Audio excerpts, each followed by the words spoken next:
My name is John Pasfield. The title of this reading will be the Poetic Novel 1, Video 15, A. C. Bradley. This is my book, The Poetic Novel 1, Influences and Elements by John Pasfield. 3 red roses. Gertrude Stein said a rose is a rose is a rose when talking about imagery. So that's not a book you can buy on Amazon. It's on my website. The essay that I'm going to read from has 10 sections. In this video, I'm going to read from the first 3 sections and then read part of the final section as a conclusion. So, as I just said, the complete essay can be found on my website. That's johnpasfield.ca, johnpasfield.ca. Just go to the icon and click on it. You'll have the essay to read for free. Okay, note 15 of that book is A.C. Bradley. My copy of A.C. Bradley's book, Shakespearean Tragedy, is dated September 1966, a month after my 21st birthday. So here's that book. I bought it when I was 21. I'm now 77. I probably bought it from among the second-hand books in the university used book sale, as the first owner had bought the book in 1957. I have a habit of saying that a particular book introduced me to a particular concept, such as that Bradley taught me that a writer's work could be seen as forming patterns, which were similar enough to be his mental fingerprint and varied enough to suggest that there was a need to write more than one book in order to explore those patterns to their fullest possible extent. In truth, it was a number of books that suggested literary concepts to me, and I'm paying tribute to them in this book, The Poetic Novel, my book of essays. As I read these books in my early 20s, I was connecting such concepts as expressed in Bradley's comments on Shakespeare's plays with, now here's 4 dashes, 1, the concept of the objective correlative in T.S. Eliot. 2, the multi-themed character patterns that R.G. Moulton pointed out in Shakespeare's plays. 3, Una Ellis Fermer's comment that the great works of drama were never realistic from beginning to end. So they had a realistic surface, but they had imagery added, which is not realistic. 4, Wolfgang Clemens' demonstration that Shakespeare taught himself to be a poetic dramatist, and in the process developed a poetic idea form that he inherited into a very sophisticated instrument of literary perception and communication, and with many other concepts which I was discovering in the books of many other literary theorists. It is a combination of all of these critics and the creative works that I was reading, the plays, the poems, the novels, that a few years earlier in my high school years it all seemed interesting but separate. Every book seemed to be separate in those days. That began in my 20s to coalesce in identifying the kind of literature that I was drawn to in my reading, and creatively in my 50s to shape the kind of literature that I wanted to write and to explore in my own novel writing career. I will not indicate what Bradley actually says about Shakespearean tragedy, but will indicate instead the kinds of topics he covers and the effect of such topics on me in helping me to realize that the interrelationship of form and meaning was what intrigued me most of all about literature. So how does literature work? Was more interesting to me than the meaning of any particular piece of literature, any play, poem, or novel. All passages are from the book Shakespearean Tragedy by A.C. Bradley, which was originally published in 1904.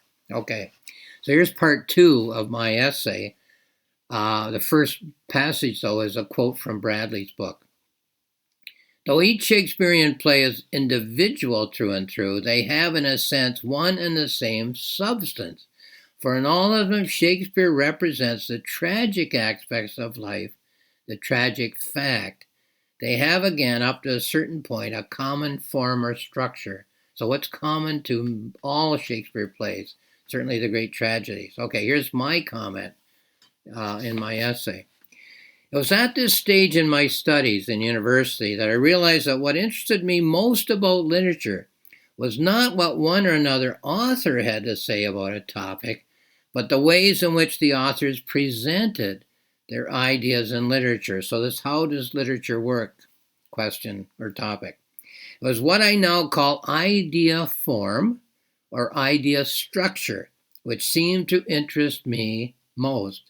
That is why it was so fascinating to move out of the high school mode of considering a play, poem, or novel as presenting ideas of its own. Well, it does, but just looking at one play, poem, or novel wasn't enough for me anymore.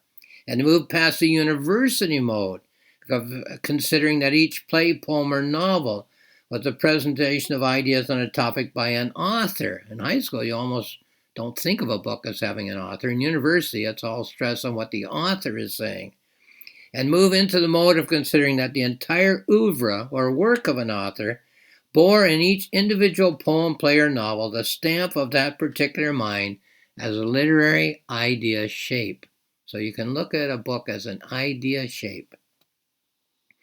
It was Bradley who showed me that as difficult as it was to understand the imagery of a particular Shakespearean play, one could look at the plays, 4 tragedies in this instance, and see idea patterns in the shapes of the plays, which could be seen as the Shakespearean pattern. At about the same time, I came to see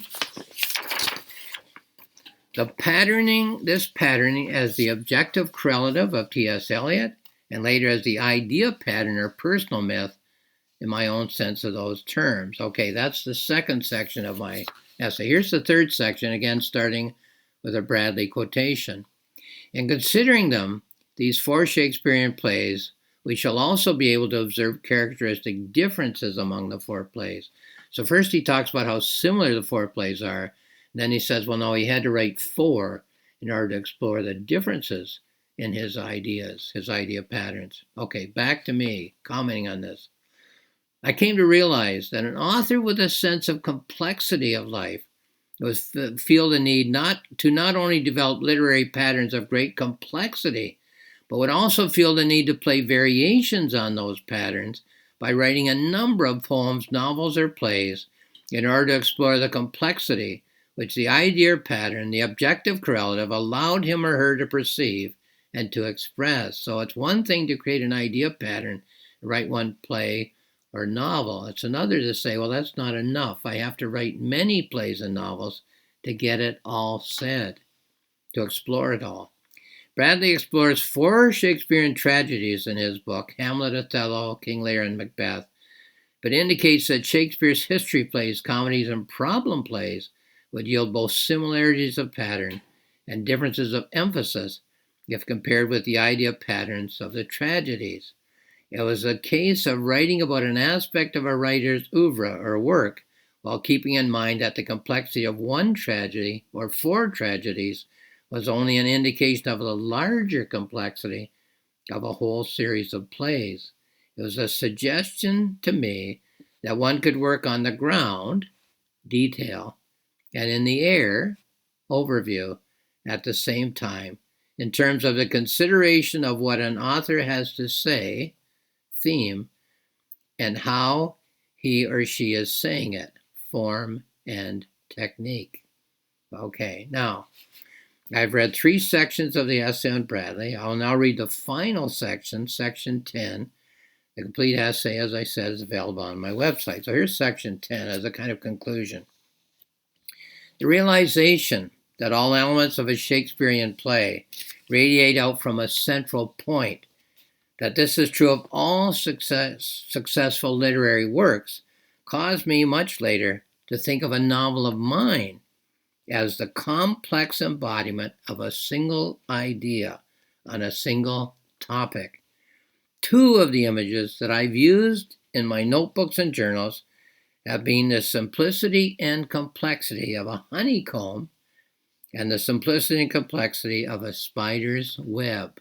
They're both simple and complex at the same time, honeycombs and spiders' webs. that every element in a novel should be illuminated by every other element and should in turn illuminate every other element is fundamental to me. It is the reading in tandem of the great works of literature and the perceptive critics of the great works of literature that taught me how to read and eventually how to write at a very high level of complexity. That I was preparing myself for a career as a writer of literature by reading Bradley in my 21st year never occurred to me. Or if it did, it was quite a vague notion. That I was entering into a world, the world of literature, as parallel to and a commentary on the world in which I was living, was very clear to me at that time. I began a lifelong habit of reading the greatest works of literature, of a number of works by the greatest writers, of that writer's theoretical writings, if there were any, of reading critical commentaries and biographies on each writer, as well as books on specific literary genres and on related topics such as film technique. I read as many such books as I could squeeze into the time that was available to me in my busy working and family life. Always, I now realize, I placed a priority, not so much on the meaning of a particular book or writer, but on what interested me most. 2 dashes here. 1, how the elements which are common to all literature and are unique to the established forms of literature, to poetry, to the poetic play and the poetic novel, work in unison to generate meaning in a literary work of art. And number 2, how a work of art serves to mirror the dynamics, especially the inner dynamics, the thought processing of the ways in which we humans respond to experience as we make our way through the thickets and the meadows of our existence here on earth. So how does a book work? And how does a book work in telling us more about how we live our lives, how we think our way through our lives? Okay. Bradley was one of the earliest literary theorists to put me on this thought path. That's the end of the Bradley essay. Here's a note that I wrote for this video presentation. There was, in a sense, a delay in my understanding of what the reading of Bradley's criticism was telling me. At the time of the first reading, I understood that Bradley, in taking 4 of the great Shakespearean tragedies as his topic, was lifting criticism above the level of what each character was experiencing, above the level of what each play was suggesting about the nature of the lives that we are living. But that was about it. I realized that one could read a number of works by an author and then consider that the author is making patterns which reveal his or her view of the nature of life, and that he or she repeats this pattern with variations in each subsequent work of literary art. But what I didn't realize until later in my reading life was that there are 3 things which go together to make a work of literary art. So 3 dashes here, but here they are numbered. 1, the pattern of the genre of literature in which the author chooses to write could be epic poem form, the poetic play form, the prose play form, prose novel form, or the poetic novel form. So there are patterns that a genre displays when you use that genre to write your book. 2, the variation of that genre, the redesigning of that genre to fit the author's personal vision of what life is all about. And lastly, number 3, the pattern of imagery which the author's personal life experience has made in the depths of his or her mind. So you have patterns in your mind that your life experience has made. And if you're a writer, you want to get those patterns on the page. When these 3 fuse, the elements of a particular literary genre, the modifications to that literary genre which the creative writer makes, and the image pattern of that author's life experience, 1, 2, 3, when these 3 fuse in an image pattern whose surface might seem to be entirely different from the author's own life experience, think of the characters, locations, and actions of Shakespeare's 4 great tragedies, alongside what we know of Shakespeare's own personal life. There's nothing on the surface that is the same. Then we have a successful work of literary art, a successful image pattern. So this is my book. I'll hold it up again. The Poetic Novel, Influences and Elements by John Passfield. It isn't found on Amazon. It isn't found in a bookstore. It is available on my website, johnpassfield.ca, JOHNPASSFIELD.ca. So if you're interested, go to my website, click on the icon. You'll have a free book to read. Lastly, I'll just say thank you for watching this video.